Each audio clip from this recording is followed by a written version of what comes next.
In the nostalgic days of analog, one company would be a pioneer. Polaroid announces an economy model of the famous color pack camera for half the price of the original. Yeah, we're all sort of living in this insane digital time where are just being drowned by their phones every single day. And a lot of analog products like record players are becoming popular with young people who are just now thinking, geez, I got to get away from my phone for like 5 seconds. And so I think what Polaroid is offering is this touch of tangibility. A touch of tangibility. A moment we can hold. A profile we'd all recognize in an instant. The kind of photography that would become part of the human being. Press a button and have the picture. Welcome to In an Instant. My name is Ben, and today's Instant Breakdown examines the spectacular invention of sonar autofocus in the original Polaroid cameras. Polaroid cameras were created by the Polaroid company, who changed photography completely by introducing instant photography. During that time, taking a photo meant having to wait days to see it, while it developed in the local camera store. Polaroid is a company founded on the fundamental principle of creative innovation. And often associated with a line of cameras that were quite simply sublime. Edwin Land was the genius behind Polaroid. He invented numerous products that inspired filmmaker Ben Frattanelli to create an entire YouTube channel about them.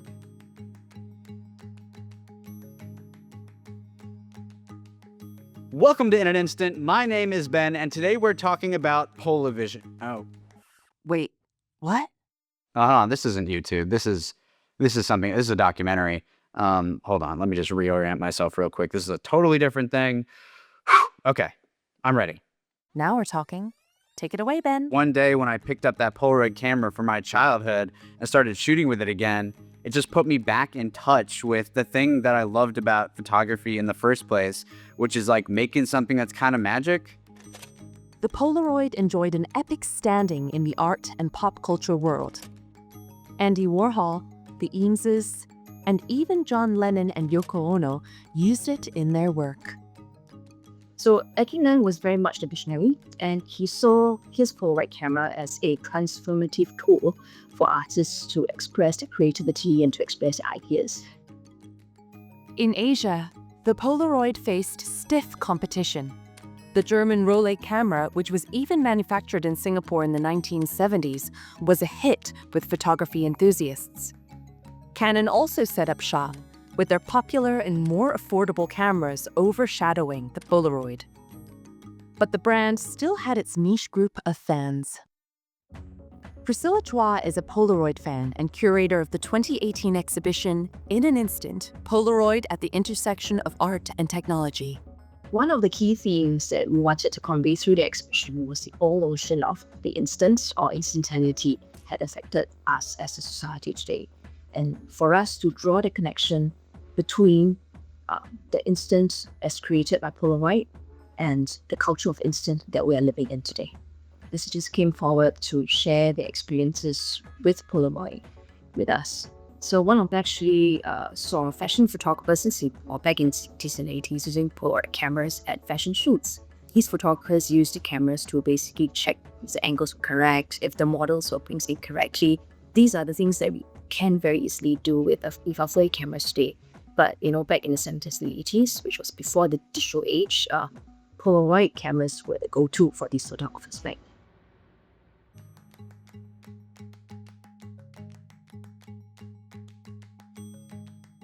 Polaroid invented instant photography. It combined the camera, development, and printing of a photo all in one instant package, simplifying the art and science needed to create an image. And we have a 3-year-old's innocent question to thank for the start of photographic instant gratification.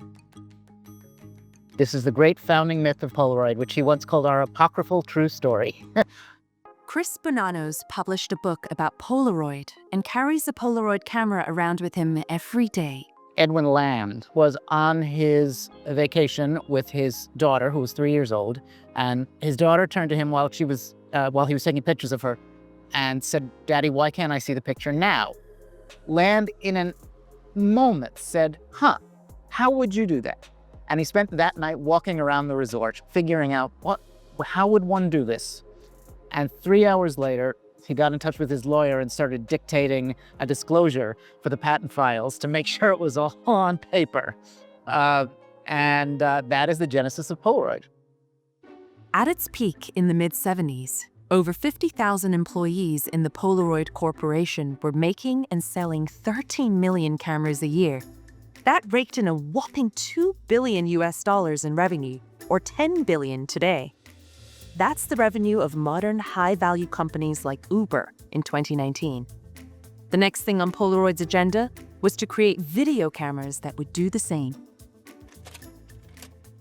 SX70 arrived in 1972 and was a monster hit, really the dominant, gotta-have-it cultural electronics product of its era, as much as the iPhone was in, say, 2010, whenever it really began to crest. This is actually a prototype SX70 from around 1973, which was used by Edwin Land himself and given to me by a friend. It just kind of shows the ingenuity of Polaroid. It folds. Harry McCracken is the technology editor for the American-based Fast Company magazine and creator of Technologizer, a website about technological developments and their socio-political impact. The idea for instant home movies was as old as the idea for the Polaroid camera, so it dated back to the 1940s. And by the late 1960s, they were working on the film technology that would make it possible. And it was such a big undertaking that it wasn't until 1977 when they announced it. And Edwin Land had an amazing track record for coming up with crazy ideas and making them work, making them successes. Instead of having to wait days for film to develop, Land wanted people to be able to see their videos immediately. That was his idea for instant video, and it would be called the Polavision. It would revolutionize the film industry in the 1960s, the way Apple had done so with the smartphone decades later in 2007. Polaroid and Apple had a lot in common because of Edwin Land and Steve Jobs. Neither of them really believed in market research. They would come up with ideas for products that people would not know whether they liked because they had never seen them. And then they would create those products and they would be wildly successful. Steve Jobs was honored by the comparison. He idolized Land. Jobs expressly said that he modeled his company on Polaroid. There's an interview with him in which he starts talking about Land, and he says, that's what kids should aspire to be. A great scientist at the intersection of the sciences and the humanities. Within the company, employees worshipped Edwin Land, and they were some of his invention's biggest fans.